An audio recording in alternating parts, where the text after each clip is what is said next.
ये 11 नंबर के प्रैक्टिकल के अंदर हम कन्वेक्स मिरर की फोकल लेंथ ढूंढते हैं। बराबर, कन्वेक्स मिरर है जिसकी फोकल लेंथ हम ढूंढते हैं। इसके अंदर ये जो पीछे है वो कन्वेक्स फोकल लेंथ, बराबर, आगे कन्वेक्स लेंस रखा है, उसके पीछे कन्वेक्स मिरर है जिसकी फोकल लेंथ हम ढूंढने वाले हैं। तो इस प्रैक्टिकल के बीच में हम कॉम्बिनेशन का यूज़ करते हैं, कन्वेक्स लेंस और कन्वेक्स मिरर दोनों को साथ में रखते हैं, और इन दोनों के बीच का जो डिस्टेंस है वो मिनिमम होना चाहिए। अगर ज़्यादा दूर डिस्टेंस कर दोगे तो इसकी जो इमेज फॉर्म होती है ऑब्जेक्ट की, वो आगे फॉर्म ना होने के बदले पीछे हो जाएगी, बराबर, बीच में हो जाएगी कहीं पे। तो पहले इसको सेट करेंगे। अभी फ़िलहाल के लिए सिर्फ वीडियो बनाने के पर्सपेक्टिव से हमने इसको जल्दी से सेट करके रखा है ऑलरेडी। तो आप अभी देख लीजिए कि किस तरीके से सेट होते हैं। आपको जो इमेज पिन है वो ब्लर दिखने वाली है, अंदर की जो इमेज है वो थोड़ी सी ब्लर दिखेगी आपको, बहुत झांकी दिखेगी, और ध्यान से देखना पड़ेगा आपको। अब इसके अंदर देखिए एक उल्टी पिन है जो झांकी झांकी दिख रही है, और थोड़ा सा उन दोनों के बीच में अंतर भी है। आपको ये देखना है कि अंतर सेम होना चाहिए। जो डिस्टेंस है दोनों पिन के बीच का, जो उल्टी पिन है और सीधी पिन है, उन दोनों पिन के बीच का डिस्टेंस हमेशा सेम होना चाहिए, तब पैरेलल एरर रिमूव ही ऐसे माने जाएगी। ऐसा नहीं है कि दोनों पिन एक दूसरे के ऊपर ही हो, बाजू में हो तो भी चलेगा, पर डिस्टेंस सेम होना चाहिए। वैसे तो अच्छी पोजीशन वही होती है कि दोनों एक दूसरे के ऊपर हो, और कई केस में ऐसे होते हैं कि ऑप्टिकल बेंच थोड़ा टेढ़ा हो या तो कुछ दिक्कत हो, तो कई बार ऐसे भी दिखती है, बराबर। जैसे कि हमने देखा कि 9 और 10 नंबर के प्रैक्टिकल में एकदम एक के ऊपर एक, बाकी अभी 11 नंबर के प्रैक्टिकल में हमने पाया कि इनके बीच में थोड़ा सा अंतर है। तो ये अंतर जो है ये समान रहना चाहिए, ये नहीं बदलना चाहिए। अब इसके लिए ऑब्जर्वेशन कैसे लेने हैं? तो पहला ऑब्जर्वेशन जो हमारा है, focal length of the convex lens, focal length of the convex lens F estimated. तो ये गिवन रहता है, देखो इधर गिवन लिखा हुआ है। अगर कई केस में गिवन नहीं है तो इसे आपको लिखना नहीं है। आगे लिखा है actual length of the index needle. अभी इंडेक्स नीडल क्या होता है? तो एक्चुअल लेंथ है जो हमारा ऑब्जेक्ट है वो इसी के इंडेक्स नीडल भी बोलते हैं। हमारा जो ऑब्जेक्ट है वो और लेंस के बीच का डिस्टेंस, बराबर। तो आपको मिरर के बीच का डिस्टेंस, आपको एक चीज़ यहाँ पे खास ध्यान रखना है कि जैसे हमने 9 और 10 नंबर के प्रैक्टिकल में एक्चुअल डिस्टेंस फाइंड करने के लिए धागा का इस्तेमाल कर सकते हैं, ऐसा मैंने कहा था, तो यहाँ पे भी धागा का इस्तेमाल कर सकते हैं। या तो अगर धागा ना हो आपके पास तो अप्रोक्सीमेट आप इंडेक्स करेक्शन 0.5 ले सकते हो, बराबर। इंडेक्स करेक्शन आप 0.5 सेंटीमीटर अप्रोक्सीमेट ले सकते हो, वो भी इंचार्ज को बता दिया। यहाँ पे आप इस टिप से ये जो मिरर है, बराबर, इसके सबसे ऊपर वाली जो बाउंड्री है, क्योंकि मिरर कुछ इस तरीके से ऐसा है, बराबर, कर्व। तो एक कर्व जो मिरर है, तो इसका जो ऊपर वाली टिप है उस तक का जो डिस्टेंस होता है वो ऑब्जर्व होता है, और लास्ट टिप तक का जो डिस्टेंस होता है वो हमारा एक्चुअल डिस्टेंस होता है। तो इस केस में वही होने वाला है, एक्चुअल डिस्टेंस यहाँ से नापा जाता है, जबकि जो हमारा ऑब्जर्व डिस्टेंस होता है वो एकदम टिप से नापा जाता है, यानी कि सेंटर से नापा जाता है। ऑप्टिकल सेंटर से एक्चुअल और सेंटर से ऑब्जर्व।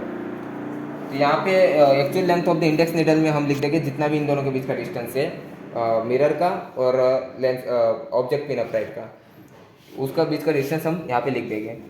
फिर इंडेक्स करेक्शन में एक्चुअल लेंथ और ऑब्जर्व लेंथ की दोनों की हम सब्ट्रैक्शन करेंगे, जबकि हमने पहले अगर 0.5 सेंटीमीटर मान के रखा है तो इन दोनों का डिफरेंस 0.5 सेंटीमीटर डायरेक्ट लिख सकते हैं। अब रेडियस के लिए कर्वेचर जो हमें फाइंड करना है कॉन्वेक्स मिरर्स का, उसके लिए हम एक टेबल बनाएंगे। उसके अंदर पहले लिखेंगे अपराइट पोजीशन के लिए ऑब्जेक्ट पिन P1। अब ऑब्जेक्ट पिन P1 हमने इसको नाम दिया रेड वाले पिन को, जो ए सेंटीमीटर में। इसके पीछे कन्वेक्स लेंस कन्वेक्स लेंस रखा हुआ है, तो उसकी पोजीशन हम यहाँ पे लिख देंगे, बराबर। 9 और 10 नंबर के प्रैक्टिकल में आपको बताया गया था कि पोजीशन ऑप्टिकल बेंच पे कैसे देखा जाता है। तो ऑब्जेक्ट पिन में जैसे हमने इसका पोजीशन यहाँ पे रख दिया, और कन्वेक्स लेंस का पोजीशन 20 सेंटीमीटर यहाँ पे रख दिया। अब कन्वेक्स मिरर के लिए, तो जो पीछे लगा हुआ मिरर है कन्वेक्स मिरर, बराबर, कैमरे में दिख रहा होगा आई होप, तो उसके अंदर जो उसका पोजीशन है वो यहाँ पे लिखेंगे कन्वेक्स मिरर का। यानी कि ये तीनों की पोजीशन के बारे में पता चल गया। अब इमेज पिन के लिए क्या करना है? सबसे पहले आपको इसके लिए फोकस दूरी दूर करना है, अरे पैरेलल एरर दूर करना है, और एक कॉम्बिनेशन का रेडियस ऑफ कर्वेचर इस साइड में मिल गया। अभी यहाँ से हम इसे हटा देंगे।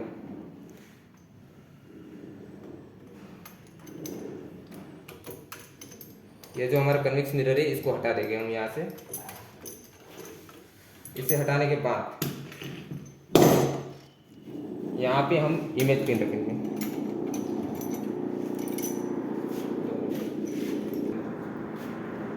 अब हमने यहाँ से मिरर को हटा दिया है, कन्वेक्स मिरर को, और उसके बदले में एक इमेज पिन यहाँ पे रख दी। यहाँ पे एक चीज़ ये ध्यान रखनी है कि जो पोजीशन है ऑब्जेक्ट पिन की वो और कन्वेक्स लेंस की जो पोजीशन है वो दोनों हमें नहीं बदलनी है, वो दोनों हमारे साथ में वहीं पे रहेगी जिस पोजीशन पे पहले थे।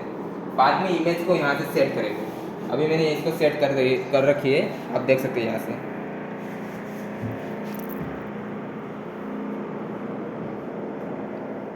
ये दोनों साथ में मूव हो रही है, रेड पिन और वाइट पिन। याद रहे कि रेड पिन और जो लेंस की पोजीशन है वो बदलनी नहीं है, बराबर। जो रेड पिन पहले हमें मिली थी वो कन्वेक्स मिरर और हमारा जो लेंस था उन दोनों के कॉम्बिनेशन पे थे कर्वेचर की, और अभी ये हमारा यू बन चुका है कॉम्बिनेशन के लिए, और ये हमारा है वी। अब यहाँ पे आओ, इसको लिखना कैसे।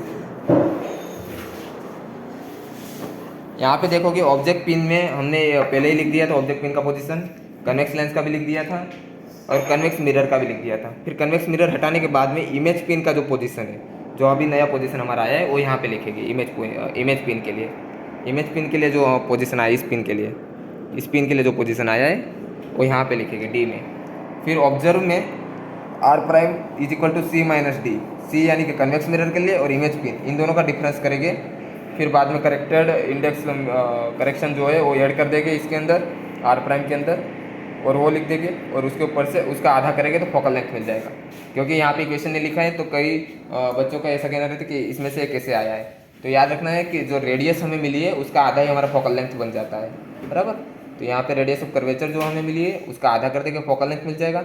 अब सेकंड रीडिंग के लिए आपको क्या करना है, सेकंड रीडिंग के लिए जो हमने कन्वेक्स मिरर यूज किया था इन दोनों पॉइंट के बीच में रखने के लिए, तो इन दोनों के बीच का जो गैप था इसे थोड़ा बढ़ा देना है, बराबर। पर बहुत नहीं बढ़ाना है, 1-2 सेंटीमीटर ही बढ़ाना है। अगर आप ज़्यादा दूर कर लेते हो तो इसके वजह से जो इमेज बन रही है ये दोनों के बीच में ही बन जाएगी, बराबर, दूर नहीं बनेगी।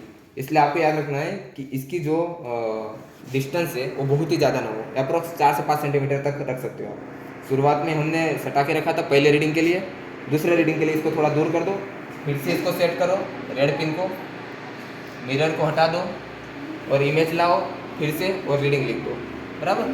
थर्ड प्रैक्टिकल के लिए फिर से इसको थोड़ा दूर करो, इसे इमेज फिर से बनानी पड़ेगी आपको, फिर मिरर को हटाना पड़ेगा और फिर इमेज पिन को सेट करना पड़ेगा और उसकी रीडिंग लेनी पड़ेगी। इस तरीके से आपको 3 से 4 रीडिंग लेनी होती है। 3 रीडिंग पे भी इसमें मार्क्स मिल जाते हैं।